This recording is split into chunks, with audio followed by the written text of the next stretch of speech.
আসসালামু আলাইকুম সবাইকে। আজকে আমি এসেছি সাউথ কোরিয়ার গিমহে সিটির গিমহে ইউনিভার্সিটিতে। বাংলাদেশি স্টুডেন্টদের জন্য এক বড় সুখবর দেওয়ার জন্যই আজকের এই ভিডিওটা।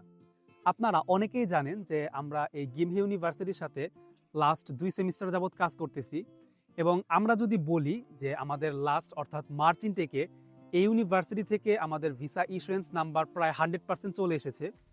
আজকে আমরা এই ইউনিভার্সিটির সাথে আমরা ইয়েন এডুকেশন টিম মিটিং করলাম, যেখানে বাংলাদেশের একমাত্র অফিসিয়াল প্রতিনিধি হিসাবে অর্থাৎ এক্সক্লুসিভ পার্টনার হিসাবে ইয়েন এডুকেশন এই গিমহে ইউনিভার্সিটির সাথে চুক্তিবদ্ধ হয়েছে। বাংলাদেশি স্টুডেন্টরা এখন শুধুমাত্র ইয়েন এডুকেশনের মাধ্যমেই এই গিমহে ইউনিভার্সিটিতে আসতে পারবে।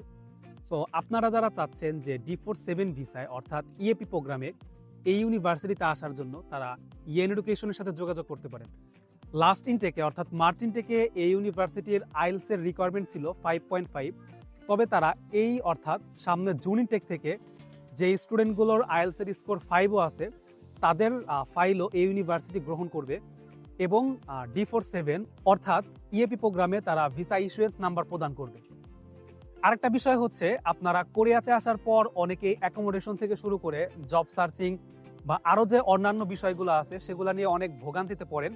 সো আমি বলবো, আপনারা যারা ইয়েন এডুকেশনের মাধ্যমে আসবেন তাদের এগুলা নিয়ে কোনো কিছু চিন্তা করতে হবে না। I will take care. So আপনারা যারা চান যে কোরিয়াতে একজন আপনাদের মেন্টর দরকার, যে আপনাদের সবকিছু খুব সুন্দরভাবে বুঝিয়ে দিবে, সো তারা ইয়েন এডুকেশনের মাধ্যমে কোরিয়াতে আসতে পারে। এবং যারা চাচ্ছেন যে সাউথ কোরিয়াতে ভিসা ইস্যুয়েন্স নাম্বার নিয়ে দ্রুত ইএপি প্রোগ্রামে চলে আসবেন, তারা এই গিমহে ইউনিভার্সিটিতে আসতে পারেন। এই ইউনিভার্সিটির জুন ইনটেকের আবেদনের সময়সীমা হচ্ছে এপ্রিল মাসের 20 তারিখ পর্যন্ত। সো দেরি না করে দ্রুত যোগাযোগ করুন আমাদের ইয়েন এডুকেশনের সাথে। ইনশাল্লাহ আপনাদের সাথেও দেখা হবে এই সাউথ কোরিয়াতে।